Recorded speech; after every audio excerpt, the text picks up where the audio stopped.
एक टीवी पर है, जो कि प्रधानमंत्री टीबी मुक्त भारत अभियान जो चल रहा है, उसका जो नॉर्थ जोन टास्क फोर्स है, 9 राज्यों का काम as a chairman north zone task force में देखता हूँ, जिसमें जम्मू कश्मीर, चंडीगढ़, पंजाब, हिमाचल, हरियाणा, राजस्थान, दिल्ली, उत्तराखंड, उत्तर प्रदेश आते हैं। तो एक टीवी पर है, और दूसरी मैंने मेरे एक कोशिश रहती है कि भाई जो मॉडर्न मेडिसिन है उसके बियॉन्ड और हम क्या कर सकते हैं, पेशेंट को और क्या दे सकते हैं। तो मैंने काफ़ी एक हिस्टोरिकल रिसर्च वर्क किया है योगा एंड अस्थमा पर। तो जो दूसरी किताब है वो मेरी है अस्थमा में योग की भूमिका। ये दो पुस्तकें हैं। जी। टीबी मुक्त भारत अभियान, जी। ये प्रोग्राम है माननीय प्रधानमंत्री जी का। जी। आपको क्या लगता है इसमें क्या चैलेंजेस आप फेस कर रहे हैं 2025 में? देखिए, ठीक बात है। टीबी एक्चुअली दुनिया की समस्या है, हमारे भारत की भी समस्या है। लेकिन हम गर्व से कह सकते हैं कि पहला टीबी पे डॉक्यूमेंट्री जो एविडेंस मिलता है, उसके बारे में विवरण, वो हमारे ऋग्वेद में मिलता है। तो we should be proud our old ancient medical heritage and our all heritage. दूसरा है कि 1962 से टीबी को समाप्त करने की हम कोशिश कर रहे हैं।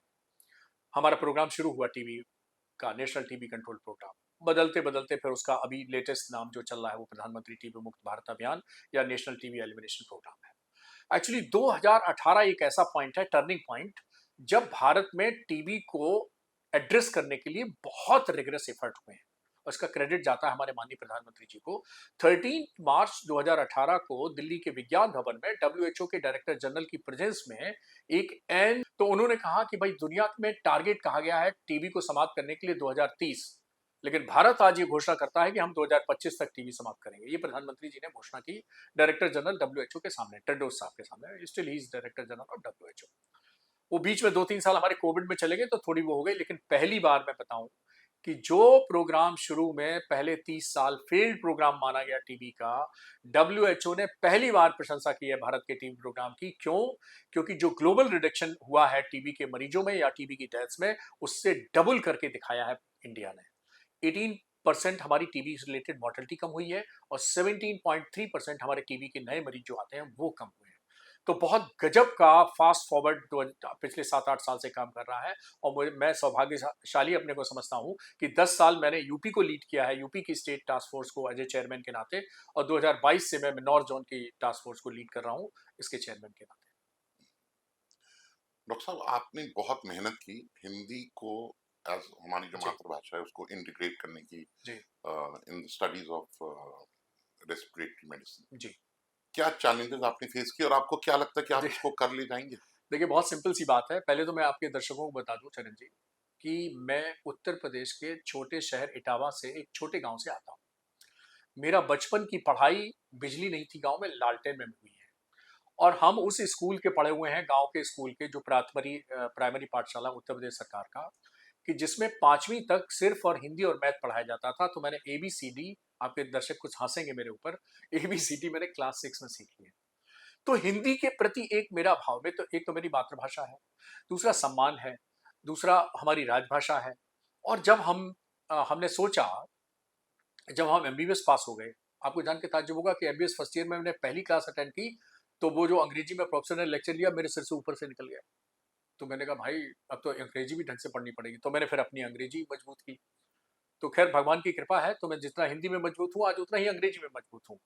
लेकिन जब एमडी में पहुंचा तो मेरे दिमाग में आया कि विज्ञान भी कुछ हिंदी में मिल जाता है, फिल्म जगत केवल हिंदी में है, फिल्मी गाने हिंदी में, हिंदी में और कुछ है नहीं बहुत।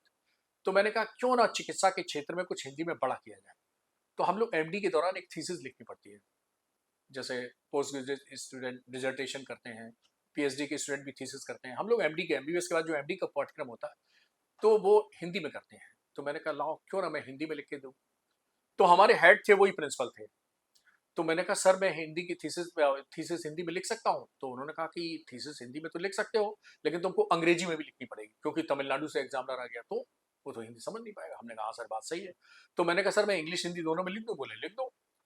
तो उन्हें एज एचओडी हमें परमिशन दे दी कि आप इंग्लिश में भी थीसिस लिखो, हिंदी भी लिखो। 4 महीने बाद एज ए प्रिंसिपल उन्होंने कहा, dear doctor Suryakant, you are not allowed to submit your thesis in Hindi, please submit your thesis in English only. तो मैंने कहा गुरुजी, क्या गलती हो गई, आपने तो कहा था। तो कुछ मुझे पता नहीं चला, कुछ हुआ होगा, कुछ पॉलिटिक्स हुई होगी, कुछ हुआ होगा। अब मैं 24-25 साल का यंग लड़का, और हिंदी भाषा के प्रति मेरा समर्पण पे मैं तो चकरा गया।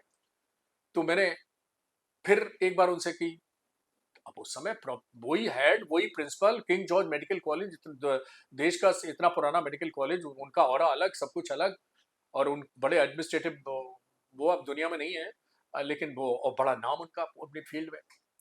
तो मैंने लोगों ने कहा कि साहब उस समय शायद हमारा जो मेडिकल कॉलेज था that was affiliated to the Lucknow university. तो मैं वाइस चांसलर के पास चला गया कि सर वो मुझे हिंदी में थीसिस लिखनी है, मुझे सर परमिशन दे दी। उन्होंने परमिशन दे दी। मैं बड़ा खुश हो गया। मैंने कहा सर वो वाइस चांसलर ने परमिशन दे दी। तो उन्होंने कहा जाओ वाइस चांसलर के ऑफिस में थीसिस जमा कर दो हिंदी में, हम तो नहीं करेंगे। तो मैंने कहा लगा, मैं तो सोच रहा था मैं तोप तोप ले आया, ये तो फुस हो गया। फिर लोगों ने कहा 1991 की बात है, गवर्नर थे बी सत्यनारायण रेड्डी साहब। तो लोगों ने कहा गवर्नर के पास चले जाओ। मैंने डरा, मैं तो ये तो साउथ इंडियन है, पता नहीं हिंदी को कैसे ले। हालांकि मैं इंग्लिश में भी लिख रहा था, हिंदी में भी लिख रहा था। मैं सिर्फ ये चाहता था कि हिंदी में चिकित्सा जगत में कोई एक चीज ऐसी आ जाए जो उसको स्वीकृति मिल जाए। गवर्नर साहब ने भी मुझे ओके कर दिया। उन्होंने कुलपति को फोन किया, चिट्ठी लिखी, भाई इस बच्चे की प्रॉब्लम सॉल्व करो।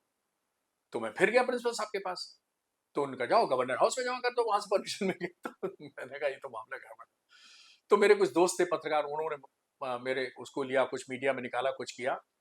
तो उस समय किसी ने हमारे एमएलसी थे, अब इस दुनिया में नहीं है, भगवान बख्श सिंह, उन्होंने ये मामला मेरा विधानसभा में उठा दिया। और उत्तर प्रदेश में हिंदी का मामला उठे और विधानसभा चुप रहे, ऐसा हो नहीं सकता। तो 14 अगस्त 1991 को रिकॉर्डेड कार्रवाई है विधानसभा की, चरण जी आप कभी भी पता कर सकते हैं। वहां पर एक प्रस्ताव पारित हुआ दोनों सभा से सर्वसम्मति से कि king George medical college university के एक युवा चिकित्सक जो हिंदी में शोध प्रबंध जमा करना चाहते हैं, उनको स्वीकृति दी जाती है और प्राचार्य के जेएमसी को यह निर्देश दिया जाता है कि 1 सप्ताह के अंदर उनके इस हिंदी शोध प्रबंध को अनुमति प्रदान करें, नहीं तो उनके पद से पदमुक्त माना जाएगा। So it was simply automatic termination of principal if he is not complying the order of the विधानसभा। तब जाके मुझे परमिशन मिली, तब मैं हिंदी के प्रति और फिर अब मेरी जिम्मेदारी बढ़ गई। तो फिर बहुत साल की, अभी मेरी, मैंने बताया 7 किताबें पुस्तकें हिंदी में बहुत सारे मैं आर्टिकल लिखता हूँ। फिर मुझे पता नहीं था, मेरे ख्याल से मैं आपको एक और जानकारी दे दूं, थोड़ा आंसर लंबा हो गया है लेकिन बड़ा ऐतिहासिक है। पहली बार ऐसा हुआ कि प्रधानमंत्री मोदी जी ने कहा कि रीजनल जो लैंग्वेजेस हैं उनमें भी साइंस और मेडिकल एजुकेशन, टेक्निकल एजुकेशन होगी। तो मध्य प्रदेश पहला ऐसा राज्य बना जिसने 2022 में चिकित्सा शिक्षा हिंदी में भी हो सकती है, ये नियम बनाया। और मुझे उस मध्य प्रदेश की चिकित्सा हिंदी समिति का सलाहकार सदस्य चुना गया। और 16 अक्टूबर 2022 को जब उसमें उसका चालू हुआ, कार्यक्रम हुआ, बड़ा कार्यक्रम, तो मुझे उस कार्यक्रम में मंच पर बैठने का मौका मिला एज ए विशिष्ट अतिथि, और उसका उद्घाटन भारत के गृह मंत्री अमित शाह ने किया था। तो सब मैं अपना लिया। नहीं मैं थोड़ा सा असहमत हूँ कि दंड और भेद तो नहीं। हाँ, दाम भी मैंने खर्च नहीं किया, क्योंकि कई लोग कहते हैं शायद कोर्ट में गए होंगे। मैंने कहा नहीं, वो तो अपने आप प्रस्ताव गया, विधानसभा से पारित हो गया, तो मेरा पैसा भी नहीं खर्च हुआ। हाँ, मैं कह सकता हूँ कि मैंने इंग्लिश और हिंदी दोनों में जमा करी है, तो थोड़ा पैसा ज्यादा खर्च हुआ। हाँ, मुझे ऐसा लगता है कि ये जो संघर्ष, वो भी युवावस्था में होता है, उस समय आदमी वास्तव में अच्छा, एक चीज और बता दूं, उस समय मेरी शादी नहीं, तो मेरी कमजोरी कोई थी। तो मैं मतलब मेरी पत्नी भी सुनेगी इसको, पॉडकास्ट को, बहुत अच्छी हैं वो, पूरा सपोर्ट करती हैं। लेकिन ये तो अंतरात्मा से हम भी जानते हैं, आप भी जानते हैं कि भाई अगर व्यक्ति की सबसे कोई कमजोर कड़ी है तो वही है। तो उस समय इतना बड़ा संघर्ष होता तो डांट दिए जाते शाम को, ये क्या हिंदी हिंदी लगा रखी है, चलो चुपचाप एमडी पास करो। तो शायद हो पाता, नहीं हो पाता। तो खैर, मुझे ऐसा लगता है कि चुनौती स्वीकार करना उसी दिन से अब मेरे पैशन में आ गया है, तो मैं पीछे नहीं हटता हूँ चुनौती स्वीकार करने से। तो घर में आपकी चुनौती एक्सेप्टेड है? सहयोग मिलता है, सहयोग मिलता है। थोड़ा सा बहस हो सकती है, थोड़ा सा उनके पॉइंट होते हैं, थोड़ा कहीं मुझे कंप्रोमाइज करना पड़ सकता है, लेकिन हाँ, मुझे अभी भी चुनौतियों का सहयोग मिलता है। डॉक्टर साहब, आप ये इतनी एनर्जी कहाँ से लाते हैं, इतना स्टैमिना कहाँ से लाते हैं एट दिस एज? आपको देख अभी मैं सुन रहा था आपसे कि आपने अपनी लाइफ में ऑस्ट्रेलिया में कुछ किया, फिर यूएस में कुछ किया, स्विट्जरलैंड में कुछ किया, और फिर यहाँ भी कम से कम आपने 15-16 सालों में 15-16 तरह के काम कर चुके हैं। तो मैं तो ये भी पूछना चाह रहा हूँ कि मैं तो एक ट्यूबलर हूँ, केवल चिकित्सा साहित्य तो थोड़ा बहुत इधर उधर कर लेता हूँ। आप इतने बदलते बदलते, आप देखिए मीडिया में, तो आप ही जैसे लोगों से मैं इंस्पायर होता रहता हूँ। थैंक यू डॉक्टर साहब। डॉक्टर साहब, आपने जी 1000 से ऊपर जी हेल्थ अवेयरनेस आर्टिकल्स लिखे जी हैं, जी कोई मिथ आप बताना चाहेंगे? जी, बहुत मिथ है। और मुझे बड़ी सांत्वना मिलती है कि 1996 से मैंने लिखना शुरू किया। तो 1996 में मेरे दिमाग में आया कि एक्सरे में कोई धब्बा आए और टीबी का इलाज शुरू हो जाता है। अब मैंने देखा कि हर धब्बा तो टीबी होता नहीं, बाद में पता चला ये लंग का कैंसर है, कहीं चला ये ब्रोंकाइटिस है, कहीं चला कि ये फंगस एलर्जी है। तो मैंने कहा ये तो बड़ा गड़बड़ हो रहा है। अब ये मेडिकल डोमेन में भी ये था कि एक्सरे में धब्बा आए तो टीबी का इलाज शुरू कर दो, और पब्लिक डोमेन में यही था, एक्सरे में धब्बा आ गया टीबी का इलाज शुरू कर दो।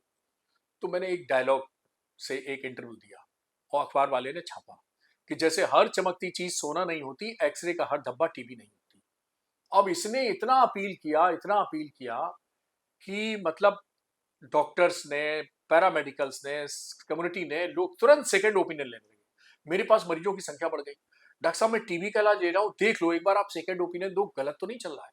और मैं हर ओपीडी में 3-4 मरीज मेरे पास ऐसे आ जाते थे। आई एम टॉकिंग ऑफ 1996 में, जब केवल टेम्पररी लेक्चरर था। मेरा परमानेंट अपॉइंटमेंट हुआ है जनवरी 99 में, 26 साल पहले। उसके पहले मैंने 3 साल संविदा पे, कॉन्ट्रैक्ट पे, जो भी कह लीजिए आप, मैंने टेम्पररी लेक्चरर के रूप में काम किया है। तो मुझे बड़ी प्रसिद्धि मिल गई कि भाई फाइनल डायग्नोसिस जो है ना वो डॉक्टर सूर्यकांत से एक बार बनवा लो। तो मुझे लगता है कि इस मिथ को हम हटाने में कामयाब हुए हैं। और एक दूसरा मिथ और है, अस्थमा का मरीज है, इनहेलर जब उसे लिखते हैं डॉक्टर तो कहता है ये तो आखिरी इलाज है, इसकी तो लत पड़ जाएगी, और घर वाले बड़े परेशान हो जाते हैं। तब मैंने समझाना शुरू किया।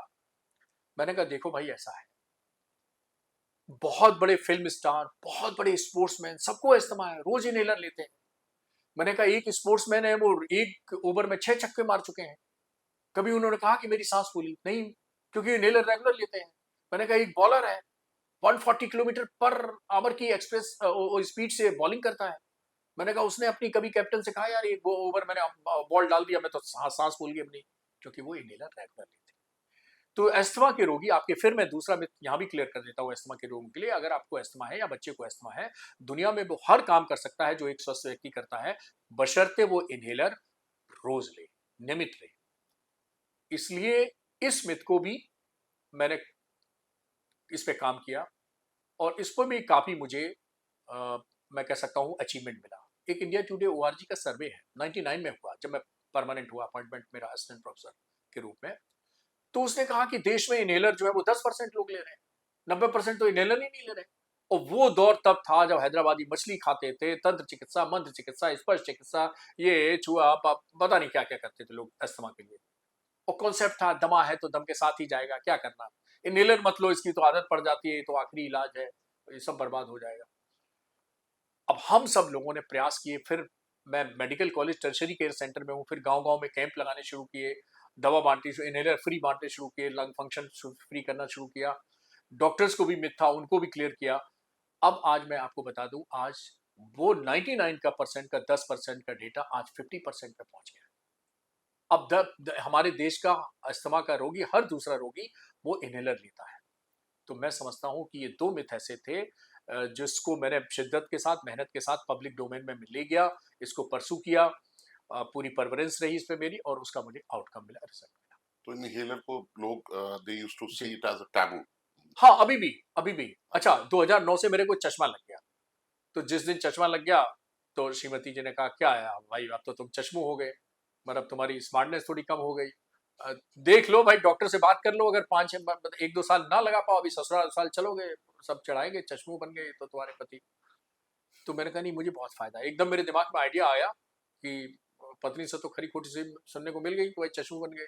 ओपीडी में मेरा आइडिया आया, जब उसने कहा कि सर इनहेलर अब बंद कर दें क्या, तो मैंने नेताजी सुभाष चंद्र बोस का डायलॉग याद आ गया, तुम मुझे खून दो मैं तुम्हें आजादी दूंगा। मैंने कहा तू मेरा चश्मा हटवा दे, मैं तेरा इनहेलर हटा दूंगा। ना मेरा चश्मा हटा, ना कि उनका इनहेलर। क्या बात है। जी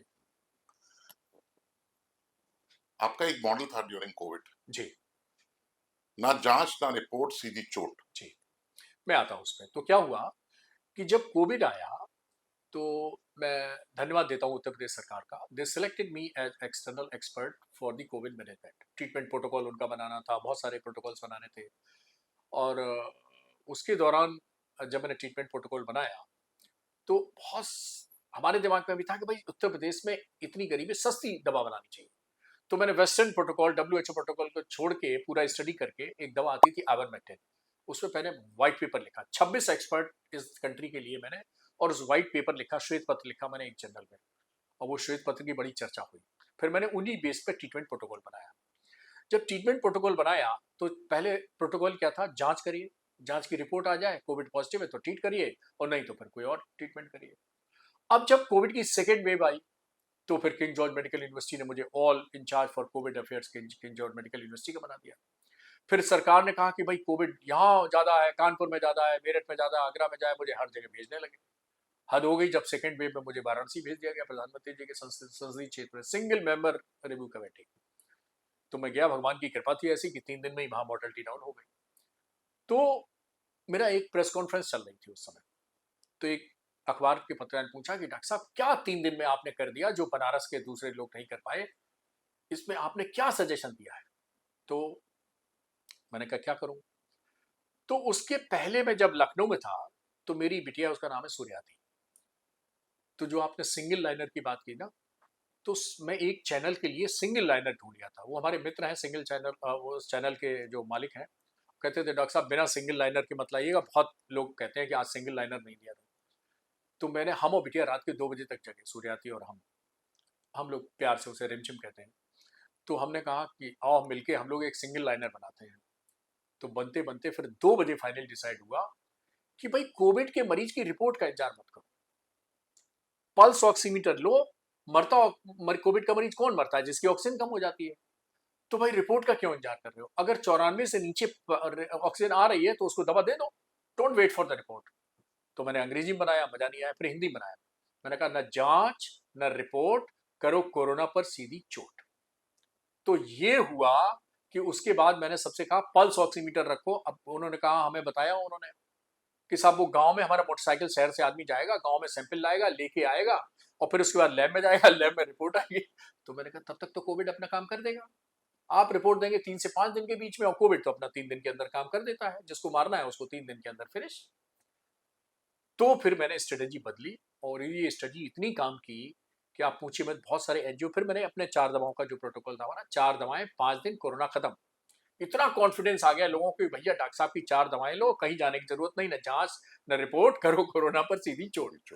तो फिर वो पैकेट में 4 4 दवा, बहुत सारी मैं संस्थाओं को धन्यवाद देता हूँ जिन संस्थाओं ने वो हमारा फार्मूला जो था कोविड का, वो 4 दवाएं 5 दिन का, मुश्किल से कॉस्ट आती थी उसकी 50 रुपए, वो सब बंटवाए गए, और गांव गांव में वो दवा बटी, तब जाके उत्तर प्रदेश का नाम हुआ।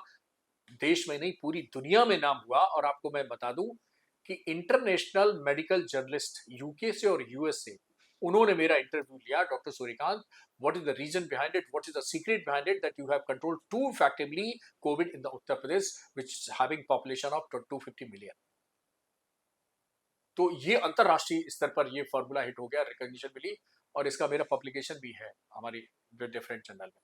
करीब 30 पब्लिकेशन मैंने की कोविड के दौरान, रिसर्च पब्लिकेशन।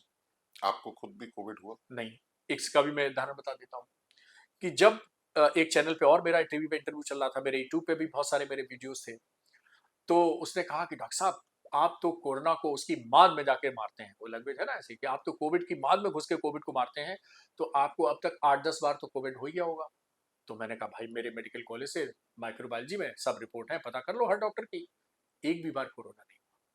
अब मैं इसे क्या समझूं कि शायद ईश्वर ने मुझे मौका दिया था कि डॉक्टर सूर्यकांत अगर तुमको कोविड हो गया तो तुम गए 2 हफ्ते के लिए। तो शायद ईश्वर मुझे माध्यम बनाना चाह रहा था कि मैं अपने लोगों की सेवा कर सकूं, इसलिए मुझे एक बार कोविड नहीं हुआ, एक बार भी कोविड नहीं हुआ। मेरी सब रिपोर्ट, सब रिकॉर्ड वो तो ओपन है, आप पूछ और सकते आप हैं आगे बढ़ते गए, और मैं आप आगे बढ़ता गया। जंग में। और मुझे मालूम था कि मुझे कोविड नहीं होगा। मेरे एक बार अपने मंत्री जी थे, चिकित्सा शिक्षा मंत्री, तो ये औचक निरीक्षण पे पहुंच गए एक दिन रात को कि डॉक्टर सूर्यकांत आइए। तो मैंने कहा मंत्री जी आ रहे हैं औचक निरीक्षण पे। तो उसी दिन मुझे 500 नर्सेज सरकार से मिली थी, और उन नर्सें ऐसी थी कि जिनको कुछ नहीं आता था। हमारी मैट्रन आई कि सर इनको तो थर्मामीटर नपाना नहीं आता, ये क्या हम करें नर्सों का। मैंने कहा कुछ मत करो, 500 नर्सों को सब वार्ड में लगा दो, हर मरीज के पास 15 मिनट बच जाए, बाबा जी कोई तकलीफ तो नहीं, बाबू जी कोई तकलीफ तो नहीं, और पल्स ऑक्सीमीटर नापे, बाबा जी आपकी 80 ऑक्सीजन थी जब आप आए थे, अभी 92 हो गई, बहुत अच्छा, बहुत फायदा हो रहा है आपको, और खाना पीना बस। तो मैंने 3 मिनट के लिए उनका एक एड्रेस किया, वो मेरा यूट्यूब पे आज भी अवेलेबल है वो वीडियो, आप देखेंगे, address of doctor Suryakant to the newly appointed nurses, 3 minute कुछ सेकंड का है। तो मैंने उनको एक फार्मूला दिया, मैंने कहा अस्पताल जाना जाता है सफाई से, अस्पताल जाना जाता है दवाई से, लेकिन अब ये कोविड के समय अस्पताल केवल एक चीज से जाना जाएगा, वो है सुनवाई से। तो लोगों ने कहा सुनवाई क्या? मैंने कहा वही तो है, मरीज कहता भर्ती तो हो गए, सुनवाई को यही। तो मैंने सुनवाई लगवा दी, 500 की 500 नर्स सुनवाई के लिए लगा दी, जाओ सुनो मरीज की, सुनो सुनो सुनो। मंत्री जी आए, कोविड, हम भी रात के 8 बजे पहुंचे, अपना पीपीटी किट हमने पहुंचा पहना, उन्होंने पहुंचा, पूरा राउंड दिलाया, हर मरीज से उन्होंने पूछा कोई दिक्कत तो नहीं? नहीं साहब, बहुत यहाँ सेवा हो रही है, बहुत सुनवाई। साहब सबसे बढ़िया 15 मिनट बाद नर्स आ जाती है, बाबा कोई तकलीफ तो नहीं, भैया कोई तकलीफ तो नहीं। So this was the secret of इतना ज्यादा जो कोविड में पॉपुलर हुआ, कि जेएमयू सबसे ज्यादा बेड थे हमारे पास, सबसे ज्यादा वो थे, कि सुनवाई के लिए सब नर्सें लगा दी। आपने बहुत अच्छा माहौल क्रिएट कर दिया, लाइटर माहौल क्रिएट जी कर दिया वहाँ जी जी, पे। लगे रहो मुन्ना लगे भाई। रहो बस। तो मुन्ना भाई में जैसे वो कहता था ना कि बेस्ट ट्रीटमेंट इज कि एक लवली, एक हैप्पीली जेस्चर हो, हग हो, तो उसी टाइप का था। सुनवाई होने लगी, सब खुश। आपने भी कोई कैरम बोर्ड किसी को खिलवाया? नहीं नहीं, हाँ, कैरम बोर्ड तो नहीं खिलवाया, लेकिन हाँ, हम लोगों ने टीवी लगा रखे थे, तो उसमें न्यूज चलती रहती थी, और भी पिक्चर लगा देखना चाहे तो पिक्चर देखना चाहे। अभी एक और इनोवेशन मैंने किया था कि जैसे मैं, हमारे यहाँ दो मरीज बहुत सीरियस रहते हैं, एक टीबी के और एक फेफड़े के कैंसर यानी लंग कैंसर के, और तीसरा आईसीयू। मैंने तीनों जगह म्यूजिक सिस्टम लगवा रखा है, और सुबह भजन आते हैं, शाम को गजल आती है, बीच बीच में गाने भी चलते रहते हैं, तो हमारे मरीज मस्त रहते हैं। Probably I am we are the only department जिनको ये म्यूजिक थेरेपी भी साथ में चलती है। Very nice. जी डॉक्टर साहब, पोल्यूशन रिलेटेड जी रेस्पिरेटरी जी प्रॉब्लम्स बहुत ज़्यादा आ रही हैं, जी और लखनऊ में दिवाली के बाद और जी स्पेशली दिल्ली में जी बहुत ज़्यादा धुआं हो जाता है, जी बहुत ज़्यादा प्रॉब्लम हो जाती हैं। जी। इस पे कुछ आप देखिए, बता एयर सकें? पॉल्यूशन क्या है कि air pollution directly heart hits the lungs. सबसे ज्यादा नुकसान एयर पॉल्यूशन से पहुंचता है, वो हमारे फेफड़ों को पहुंचता है। और मैं कहता हूं स्वास्थ्य के लिए फेफड़े बहुत जरूरी है। हमारे जीवन की शुरुआत होती है पहली सांस से, हमारे जीवन का अंत होता है अंतिम सांस से। हमें दिन भर 500 लीटर ऑक्सीजन की जरूरत पड़ती है। हम लोग को कहां से मिलती है? इसी वातावरण से मिल जाती है। तो अगर ये वातावरण प्रदूषित हो जाएगा, तो शुद्ध 500 लीटर ऑक्सीजन जो हमें रोज जिंदा रहने के लिए चाहिए, ये कहां से मिलेगी? हम छोटी सी बात पे पेन गिर जाए, कोई उठा के देते थैंक यू बोलते हैं, लेकिन पेड़ पौधों से जो ऑक्सीजन मिलती है ना, हम कभी उनको धन्यवाद नहीं मिलते हैं। मैं आपके दर्शकों से कहूंगा कि जब भी निकलिएगा, सामने से कोई पेड़ पौधा दिख जाए तो उसको नमस्ते करिएगा, धन्यवाद करिएगा, झुकिएगा, कि आपकी 500 लीटर रोज ऑक्सीजन पे हम जिंदा है। अगर ये ऑक्सीजन, अगर ये वायु जो हम ग्रहण करते हैं शुद्ध, ये अशुद्ध हो जाएगी एयर पॉल्यूशन से, तो हमारा लंग ही नहीं, अब ये एयर पॉल्यूशन के अंदर जो छोटे छोटे पार्टिकल हैं, ये ब्लड सर्कुलेशन में भी चले जाते हैं। तो नाक में जाएंगे, नाक में परेशानी करते हैं, गले में परेशानी करते हैं, फेफड़े में परेशानी करते हैं, न जाने कितने 40 तरह के कैंसर पैदा करते हैं, बहुत सारी और बीमारियां करते हैं, ब्रेन स्ट्रोक, हार्ट अटैक, सब कुछ कर सकते हैं। और छोटे छोटे पार्टिकल जब ब्लड में पहुंचते हैं, पेंक्रियाज में जाते हैं, तो वहां बीटा सेल्स को डैमेज करते हैं और डायबिटीज भी कर सकते हैं। तो सुनने में आपको अजीब लगेगा कि वायु प्रदूषण से डायबिटीज कैसे हो रही है, वायु प्रदूषण से डायबिटीज भी हो रही है। तो ऐसा कोई बीमारी नहीं है जो वायु प्रदूषण से ना होती हो, और हमारे देश में 17 लाख लोगों की डेथ हो जाती है due to health hazards of air pollution. तो इसको जब हम लोगों ने कंसर्न हुआ, अब 2018 मेरी लाइफ में बड़ा इंपॉर्टेंट है। मैंने कहा ना 2018 से मैं टीबी प्रधानमंत्री टीबी मुक्त भारत अभियान से जुड़ा। प्रधानमंत्री जी ने जो नया इनिशिएटिव लिया था 2018 में, हम कई डॉक्टर्स मिले दिल्ली में, और हम लोगों ने एक संस्था शुरू की, डॉक्टर्स फॉर क्लीन एयर। और आज तक उस संस्था में हम काम कर रहे हैं। बहुत सारे काम है, उसके लिए तो अलग पॉडकास्ट की जरूरत पड़ेगी। तो मैं बता दूं कि इस अभियान में हम लोग लगे हुए हैं कि कैसे हर सिटीजन को, हर आदमी को ये समझाया जाए, सिर्फ एक वाक्य में, रोज शाम को सोने से पहले ये सोचिए मेरे कारण आज वायु प्रदूषण तो नहीं हुआ। उदाहरण के तौर पे 12 करोड़ लोग इस देश में ऐसे हैं जो स्मोकिंग करते हैं, अपना फेफड़ा खराब कर रहे हैं और वायु प्रदूषण कर रहे हैं। तो हर स्मोकर जिम्मेदार है, वो नहीं बच सकता है कि मेरे कारण पॉल्यूशन नहीं हो रहा है। इसी तरह कंस्ट्रक्शन में लगे हुए लोग, फैक्ट्री में लगे हुए लोग, बहुत ज्यादा जो व्हीकल चलाते हैं, अननेसरली व्हीकल क्यों लगा? मैं तो मेडिकल कॉलेज से मुझे एयरपोर्ट जाना होता है, केडी सिंह बाबू स्टेडियम से मैं मेट्रो लेता हूँ और एयरपोर्ट उतर जाता हूँ। तो मैं जा सकता हूँ तो कोई भी जा सकता है। बिल्कुल। तो इस तरह के छोटे छोटे प्रयास अपने लेवल पे करने चाहिए। और एक और चीज मैं कहता हूँ, और वो हमारे लखनऊ में एक बहुत बड़े समाज सेवी है, उनका नाम है श्री राजेंद्र सिंह जी बग्गा। बग्गा जी के सामने में एक अमर उजाला फाउंडेशन का प्रोग्राम कर रहा था। तो मैंने कहा, मैंने एक अभियान चला रखा है कि अगर आपकी शादी की सालगिरह है, 25वीं और 50वीं, या आपका बर्थडे है, तो कृपया, मान लीजिए 10 साल के बच्चे का बर्थडे है, तो 10 पौधे जरूर लगाइए। मुझे मालूम नहीं था बग्गा जी बैठे हुए हैं, मेरी बात सुन रहे हैं। ये रिवर फ्रंट पे प्रोग्राम हुआ था, बग्गा जी सुन रहे थे। कुछ दिन बाद मेरे पास बग्गा जी का फोन आया, डॉक्टर सूर्यकांत, हाँ आज मेरी 50वीं सालगिरह है, हम पचपति ने सुबह ही 50 पेड़ लगा दिए। तो मतलब मैंने बहुत धन्यवाद कहा। मुझे पता नहीं था कि मेरी आवाज, मेरी जो बात है उसकी इतनी पावरफुल है कि इतने सीनियर आदमी, इतने प्रतिष्ठित आदमी इस बात को लागू करेंगे। तो मुझे बहुत अच्छा लगा। और अब इसीलिए अपने डिपार्टमेंट में मैंने 7 ग्रीन जोन डेवलप किए हैं। किंग जॉर्ज मेडिकल कॉलेज आपने अगर नया नहीं देखा हुआ है तो बिल्कुल काफी कंस्ट्रक्शन हुआ है, बिल्कुल कंक्रीट जंगल लगने लगा है। अगर आप रेस्पिरेटरी मेडिसिन हमारे डिपार्टमेंट में आएंगे तो 7 green zone, only department in the KGMU campus जिसके पास 7 ग्रीन जोन है। और एक मैं धन्यवाद दूंगा रोटरी क्लब ऑफ लखनऊ को कि इन्होंने एक हर्बल पार्क डेवलप किया है, दूर दूर से उसे लोग देखने आते हैं। मैं चाहूंगा कि आपकी टीम भी आए और उस पार्क को देखे।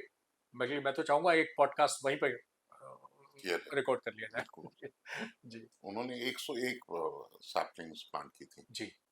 आप घर में भी ऐसी बात करते हैं वाइफ से, या कैसे करते हैं? नहीं नहीं, पहले धर्म मैं पत्नी घर तुम घर कैसी पहुंच के अब पहले तुम। कहता हूँ पहले आराम फिर काम, उल्टा कर देता हूँ। मतलब वैसे और भी कुछ, जैसे कुछ चाहिए हो तो आप कैसे ऐसी राइम में बता बोलते हैं? जी कैसे बोलते हैं? जैसे कुछ चाहिए हो अगर हाँ हाँ धर्म पत्नी से, हाँ हाँ हाँ मैम से, तो आप हाँ। कैसे राइम में बोलते हैं उसको भी? नहीं नहीं नहीं, नहीं। कभी कभी बोल देता हूँ हाँ, कि मौसम सुहाना है और क्या लाना है, मार्केट से क्या लाना है। क्या मौसम कुछ सुहाना क्या कुछ लाना ऐसा निकल जाना है। है। अच्छा, मैं ऐसे तो बोल दूं तो मौसम सुहाना है और आउटिंग पे जाना है, तो चलो आउटिंग भाई। पे जाना हाँ, वो हमारी वाइफ को पता रहता है कि अभी आए हैं। है, रोमांटिक है। नहीं, रोमांटिक हो तो कह रहा चीज है, अलग चीज है, लेकिन ये उनको पता लगता है कि अचानक फिर कोई प्रोग्राम बना देंगे। तो एक बार मैं आया था आउट ऑफ कंट्री, मैं बाहर से आया था, तो एयरपोर्ट से सीधा आया और मैंने पता नहीं क्या है, मैंने रास्ते में टिकट बुक कर दी फिल्म के। और मैंने कहा कि भाई सुनो, जरा खाना जल्दी लगाना, मैं तुरंत खाने पे आऊंगा। बहुत भूख लगी है क्या? तो खाना मुझे टेबल मिला मिला। उसके बाद मैंने कहा गाड़ी में बैठो। बोली क्यों, अभी तो आए हो?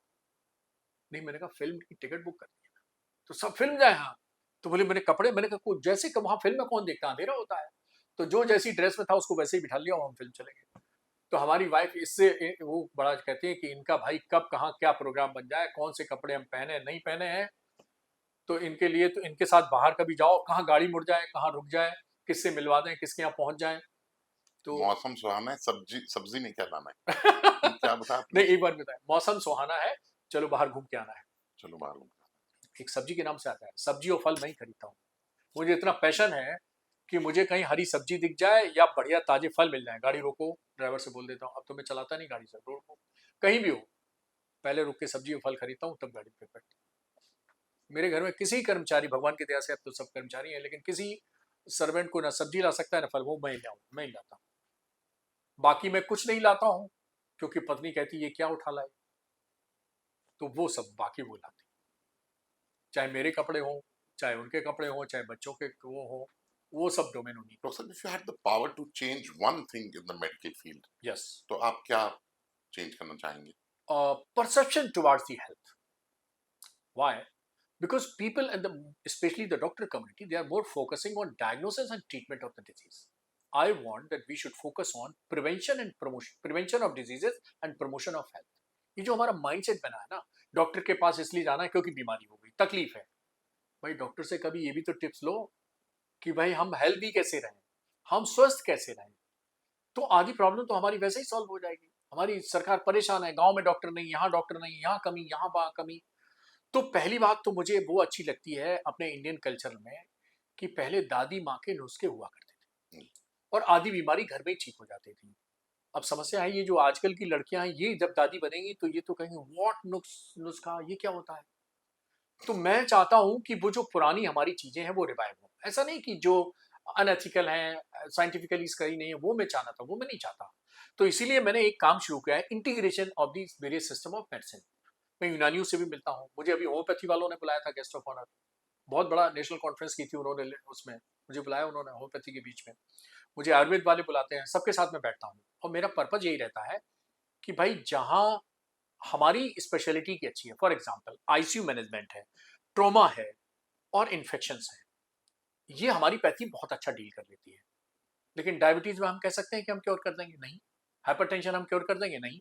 हम अस्थमा क्योर कर देंगे? नहीं। ये हमारी लिमिटेशन है। हम गठिया ठीक कर पाते हैं? नहीं। ये हमारी लिमिटेशन है और ये हमें समझनी चाहिए। ऐसा नहीं कि 10 नंबर हमें ज्यादा मिल गए तो हम एलोपैथी के डॉक्टर बन गए, 10 नंबर किसी को कम मिले तो वो आयुर्वेद का डॉक्टर बन गया, तो वो इंफीरियर हो गया, हम सुपीरियर हो गया। This is highly wrong, incorrect. उसने अगर हाँ अपनी स्पेशलिटी चुनी है तो उसे सम्मान के साथ अपनी स्पेशलिटी के साथ अपना सीखना चाहिए, वही प्रैक्टिस करनी चाहिए। मैं होम्योपैथी वालों की बहुत तारीफ करता हूँ, वो होम्योपैथी के अलावा पैरासिटामोल भी नहीं लिखते हैं, होम्योपैथी ही लिखते हैं। मैं थोड़ा माफी चाहूंगा आयुर्वेद दोस्तों से कि आयुर्वेद वाले दोस्त जो हैं हमारे, वो आयुर्वेद की डिग्री लेते हैं और उसके बाद प्रैक्टिस एलोपैथी करते हैं। ऐसा नहीं करना चाहिए। आप अपनी पैथी के हो, आप अपनी पैथी को प्रैक्टिस करो, कम से कम आधा पर्चा तो आयुर्वेद दवाओं से लिखो। चलो ठीक है, आपको तुरंत बुखार उतारना है, पैरासिटामोल देनी है, लिखिए दे दीजिए आप, कोई दिक्कत नहीं। तो हमारे बीच में क्या होना चाहिए, कोऑर्डिनेशन होना चाहिए, इंटीग्रेशन होना चाहिए कि भाई देखो ऐसा है, ये पेट की तकलीफ है ना, इरिटेबल बाउल सिंड्रोम है, हमारे पास कोई दवा नहीं है, इसमें होम्योपैथी ट्राई कर लो, इसमें नेचुरोपैथी ट्राई कर लो। आपको जान के ताज्जुब होगा, Indian council of medical research ने हमें एक अभी पिछले साल 2 साल पहले हमें एक रिसर्च प्रोजेक्ट फंड किया है। मालूम किस विषय पे है?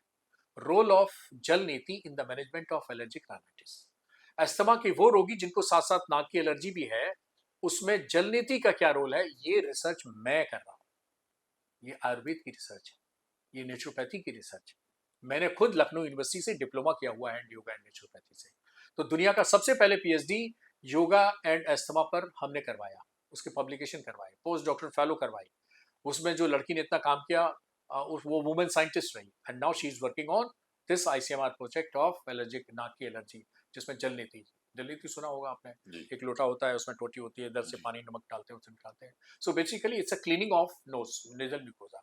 नाक की म्यूकोजा से एलर्जन गायब हो जाएंगे तो आपकी एलर्जी नहीं होगी। अब हम नाक में स्प्रे डाल रहे हैं, एंटी हिस्टामिनिक दे रहे हैं, एंटी एलर्जिक दवाएं दे रहे हैं, सालों साल दे रहे हैं, उसके साइड इफेक्ट आ रहे हैं, जल नीति नहीं दे रहे हैं। हमारे 200-250 से ऊपर पेशेंट रजिस्टर हो चुके हैं इस प्रोजेक्ट में, काम चल रहा है, साइंटिफिकली इवेल्युएट हम कर रहे हैं। और मैं धन्यवाद देता हूं Indian council of medical research का कि उन्होंने ये नहीं कमेंट किया कि नहीं नहीं, you are a modern medicine doctor, what have to you to do with जल नीति। तो उन्होंने सैंक्शन किया, हमारा प्रोजेक्ट चल रहा है। तो मेरा ये मानना है कि हमें समाज को स्वस्थ करना है तो हमें इंटीग्रेशन ऑफ पैथी करना पड़ेगा, और हमें फोकस अपना बदलना पड़ेगा डायग्नोसिस ट्रीटमेंट से prevention of diseases and promotion of health. ये मैं अगर अ, मतलब मैं चेंज कर सकूँ अपने लेवल पे, जितना प्रयास हो सकते हैं मैं कर रहा हूँ। ईश्वर ने और अगर कोई बड़े प्लेटफॉर्म का मौका दिया तो वहां मैं पूरी शिद्दत के साथ इसको लागू करूंगा। डॉक्टर साहब, हम लोग जब लेह लद्दाख जाते हैं जी। तो हम लोग को कहा जाता है कि आप अभी एक दिन कमरे से ना निकलिए, जी। तो यू गेट एक्लिमेटाइज। हाँ, विद यस। The climate. जी। तो ऐसा क्यों डॉक्टर साहब? ऐसा इसलिए क्योंकि हाई एल्टीट्यूड में हम जाते हैं जैसे ऊपर, तो ऑक्सीजन का लेवल कम हो जाता है। ऑक्सीजन का लेवल कम हो जाता है, हमारे शरीर को उतनी ऑक्सीजन की आदत पड़ी हुई है। जैसे आप बिना पत्नी के जाते हैं ना, तो पूछते हैं अरे हमारा चार्जर नहीं मिल रहा है, ये कहाँ रखा है, हमारा वहाँ कहाँ है, या पत्नी घर में नहीं होती तो आप 10 फोन करते हैं, ये कहाँ रखा है, मेरे तो वो शर्ट ही नहीं मिल रही है, मेरा तो घड़ी नहीं मिल रही है, चश्मा नहीं मिल रहा, वगैरह वगैरह। तो इसी तरह बॉडी को एक्लिमेटाइज, यानी हमारी बॉडी को कम ऑक्सीजन में कैसे काम करे, इसकी आदत पड़ने को हम शब्द बोलते हैं एक्लिमेटाइजेशन। इसमें टाइम लगता है 24 घंटे का। मैं अपना उदाहरण देता हूँ। मैं जब गया तो पूरे परिवार के साथ गया। हमारे सीनियर मोस्ट जो हमारे फैमिली मेंबर थे, हमारे फादर इन लॉ थे, वो भी डॉक्टर केजीएमसी के पढ़े हुए, अब इस दुनिया में नहीं है, डॉक्टर विष्णुदत्त शर्मा, वो हमारे साथ थे। उनकी एज थी 70+। हम पहुंचे ले, मैं 24 घंटे आराम किया। उसके बाद हम चले, तो सब हम टॉप पे पहुंचते हैं। वो कौन सी लेक है जहां आमिर खान के पिक्चर की शूटिंग हुई थी, तो उधर जा रहे थे हम लोग। तो सबसे टॉप पे पहुंचे तो हम रुके, हम पल्स ऑक्सीमीटर साथ ले गए थे सबकी ऑक्सीजन नापने के लिए। तो फादर इन लॉ हमारे थोड़े डर रहे थे, अप्रीहेंसिव थे। मैंने कहा चिंता मत करिए, मैं साथ हूँ, आप तो खुद डॉक्टर हो। तो मैंने सबकी ऑक्सीजन नापी, मेरी खुद 64% थी, हमारे फादर इन लॉ की 62% थी, सबकी ऑक्सीजन कम थी। लेकिन हमें किसी की सांस नहीं फूल रही थी। हाँ, चलने में थोड़ी डिस्कम्फर्ट हो रहा था, लेकिन हम तो कहते हैं 90 के नीचे ऑक्सीजन आईसीयू में भर्ती हो जाओ। और हमने अपने जीवन में खुद देखा है कि उस हाईएस्ट पॉइंट पे ले में हमारी खुद की ऑक्सीजन 64% थी। तो हो गए ना हम एक्लिमेटाइज। 64% पे हम जिंदा भी रहे, लौट के भी आए, काम भी किया, लेक भी घुमाए।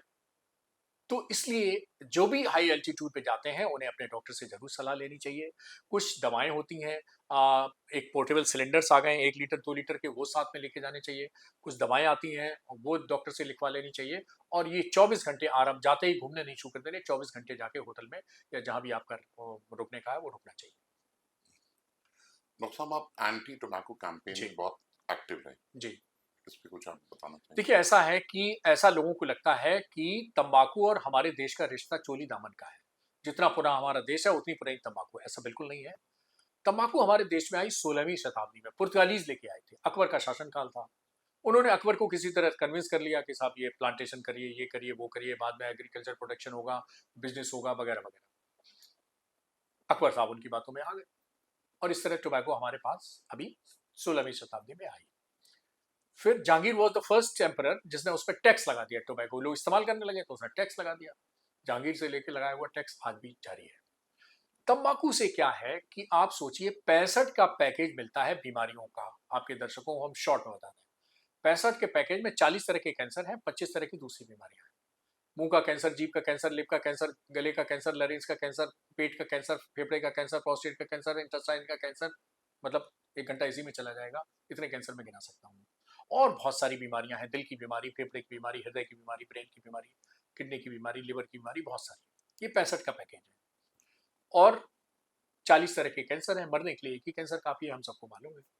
तो भाई उसके बाद जो ये जो तंबाकू का इस्तेमाल है, इसके कई फॉर्मेट हैं।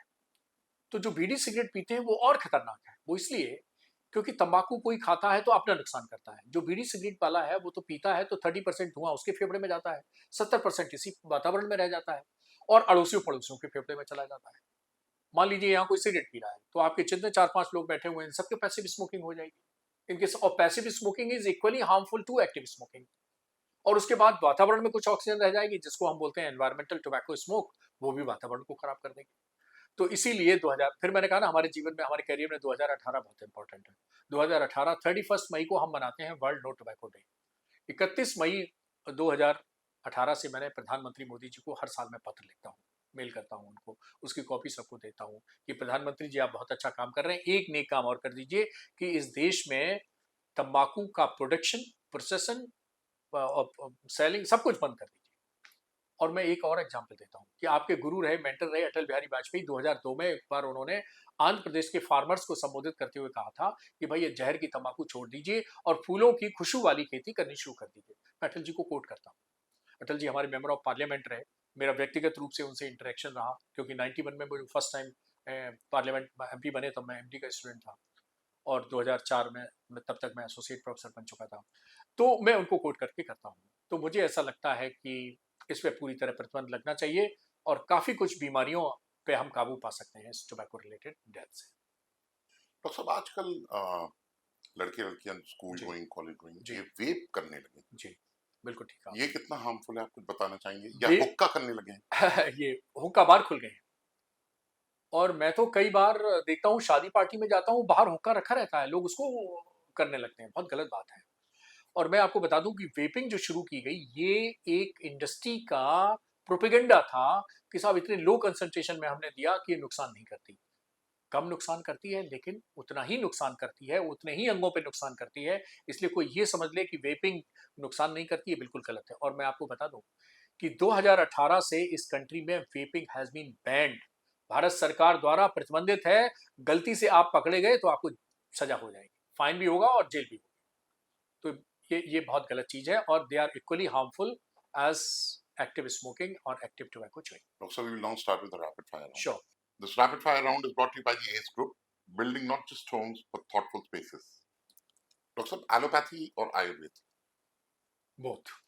Because I believe in integration of medicine and I believe that it's not homeopathy, allopathy or anypathy. It is most important sympathy. Clinical work or research? Clinical. Writing papers or giving talks? Giving talks. Mask or air purifier? No air purifier. Mask or other preventive measures. Deadly against air purifier. TB or asthma? I think TB. Legacy or innovation? Innovation. Community health or tertiary care? Community health. Science or spirituality? Spirituality, of course, with the flavor of science. Traditional medicine or modern medicine? Combination of both. Ayushman Bharat और Jan Aushadhi Yojana? Both. Books or blogs? Books. Lucknow food or Delhi food? Lucknow food. Patient who talks too much or one who says nothing? Patients who says nothing. He believes on his doctor. That is the ideal patient. Day off at home or outdoors? Day off at home. City duty or rural posting? Rural posting, if I have been given the chance. Dr. Saab, you win the rapid fire round. Thank you. Uh, That's a wrap for this inspiring episode. Thank you, Dr. Saab. Thank you for coming to the show. thank you, Charanji, and your whole team. Thank you very much. I really enjoyed it.